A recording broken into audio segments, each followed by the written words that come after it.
Assalamualaikum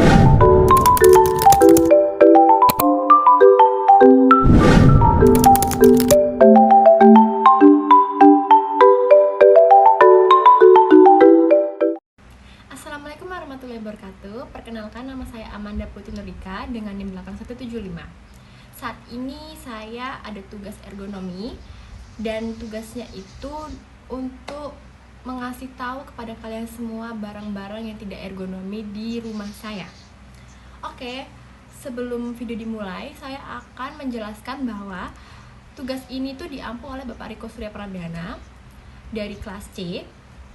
Dan sebelum video dimulai, jangan lupa like, komen, dan subscribe di YouTube ini untuk membantu tugas saya.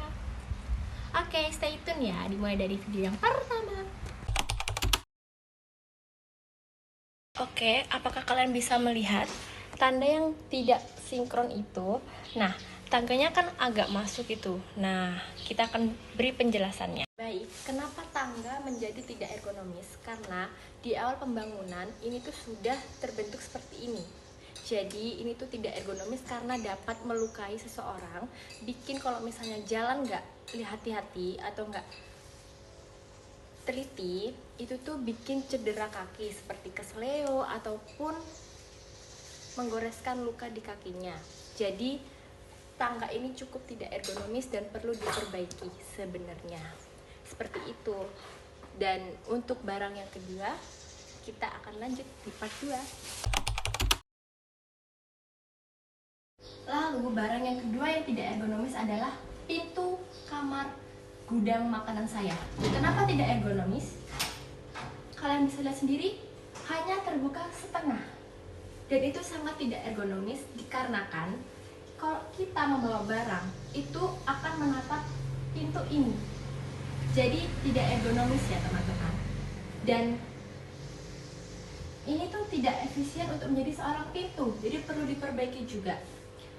Dan ini tuh juga bermula dari awal pembangunan rumah. Jadi lantainya tuh dan pintunya itu mungkin tidak sejajar gitu loh. Jadi kesulitan untuk membuka pintu dan ini perlu diperbaiki. Dan menurut saya ini cukup tidak ergonomis ya. Karena kalian bisa lihat sendiri, hanya terbuka setengah. Dan perlu diperbaiki. Lanjut kita bahas berikutnya. Oke guys, selanjutnya ada kolam yang terbengkalai.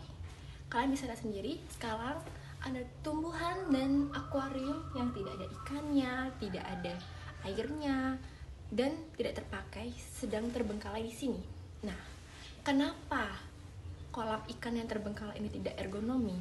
Menurut saya, kolam ikan ini dapat mencederai atau menusukkan orang. Tahu menusukkan itu tuh merosotkan orang gitu loh. Jadi kan di sini saya punya keponakan kecil sekitar umur 2 tahunan. Kalau dia lari-lari, dia tuh bisa jatuh ke sini. Itu kan sangat membahayakan ya. Sedangkan prinsip ergonomi itu diciptakan untuk agar tidak cedera dan tidak kelelahan. Mungkin ini tidak kelelahan, tapi bikin cedera. Nah, teman-teman di sini harus menerapkan prinsip itu kalau membangun rumah. Jadi, saya bisa tunjukkan di sini ada teras dan di sini langsung menuju kolamnya. Kalian bisa lihat sendiri, langsung ini tuh jauh ya teman-teman, kayak sekitar 2 jengkal jari jaraknya. Dan itu bisa melukai orang jika tidak dialihfungsikan dengan baik atau mungkin diratakan lagi ya gitu.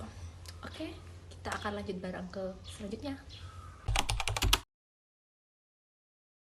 Oke guys, barang selanjutnya ada kursi mini.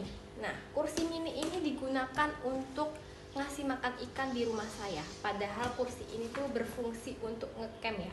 Kenapa ini tidak ergonomis? Yang pertama, ini tuh posisinya kecil, sedangkan kursi itu harusnya didesain untuk tempat duduk yang baik, melihat ukuran lebar paha manusia, punggung manusia. Sedangkan ini tuh sangat tidak cocok dan bikin pegel. Lihat ini. Nah, jadi kan kayak kita rawan ya, mau jatuh gitu loh kalau menggunakan kursi kain seperti ini. Kalian biasa sendiri. Nah, tidak ergonomis guys. Seharusnya kan kalau misalnya kasih makan ikan tuh bisa dengan cara berdiri saja, nggak usah menggunakan kursi ini, tapi kursi ini ada di rumah saya. Selanjutnya ada ember.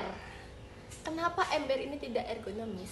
Karena ibu saya tuh menyiram air menggunakan ember dan itu cukup melelahkan dan tidak ergonomis. Seharusnya bisa menggunakan selang saja. Di rumah kita juga ada selang guys, tapi itu jauh dan tempatnya juga menurut saya tidak ergonomi. Sebentar ya. Nah, ini ada selang. Seharusnya ibu saya bisa menggunakan selang ini saja daripada ember, karena prinsip ergonomi kan diciptakan agar tidak melelahkan gitu ya, dan itu sangat melelahkan. Lanjut barang berikutnya. Baik, dan selanjutnya ada sepeda ini. Ini tuh sepeda olahraga guys, tapi sepeda olahraga ini sudah tidak digunakan lagi. Dan kenapa tidak digunakan? Jadi tuh sepeda ini, kalian bisa lihat nggak? Nih, di sini tuh ada tombol kayak pemberat dan pengurang beban waktu menggayuh sepedanya.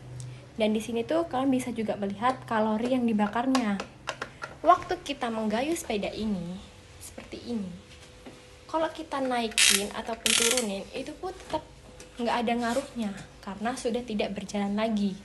Lalu kita juga tidak bisa melihat apa sih kalori yang dibakarnya. Nah, kalian bisa lihat sendiri. Nah, jadi seperti itu guys, makanya tidak ergonomi. Dan kita akan lanjut barang terakhir. Oke guys, kita masuk barang yang terakhir. Di sini ada kursi beton. Kenapa kursi beton ini tidak ergonomis? Karena yang pertama, jika kursi ini didudukin, ini tuh teksturnya tidak rata. Kalian bisa lihat sendiri teksturnya. Nah, teksturnya ini sangat tidak rata guys, dan ini bikin sakit ketika didudukin, serta bikin capek di punggung. Dan kedua, kursi ini terletak di tengah-tengah ruang sofa ini. Jadi tidak ergonomis ketika jalan ataupun ketika kita menselonjorkan kaki di sofa ini, kita akan menatap kursi beton ini. Dan kursi beton ini ada 4 di sini guys. Dan awalnya kursi beton ini tuh bermula dari sebelum pembangunan rumah. Jadi kursi beton ini sudah ada guys. Dan kursi beton ini tuh nggak bisa dihilangkan waktu pembangunan rumah ini. Jadi tetaplah kursi beton ini di sini gitu, dan ini tuh mengganggu sekali. Dan di sini tuh ada 4 kursi beton guys, 1 yang saya dudukin, 2 di sampingnya, depannya, dan depan saya gitu. Sebenarnya ini kursi taman dulu, jadi karena tidak bisa dihancurkan, jadi kita tetap pasanglah di sini begitu. Dan ya, kita sekarang udah di penghujung akhir video, yang dimana berarti aku sudah mengasih tahu kalian soal beberapa benda yang tidak ergonomi di rumah saya. Saya harap kalian terhibur, dan saya mengucapkan terima kasih kepada kalian yang sudah menonton sampai akhir video. Semoga kalian suka, dan saya juga berharap kepada Bapak Riko Surya Pradana untuk memberikan nilai saya yang terbaik. Oke, thank you for watching guys. Dadah.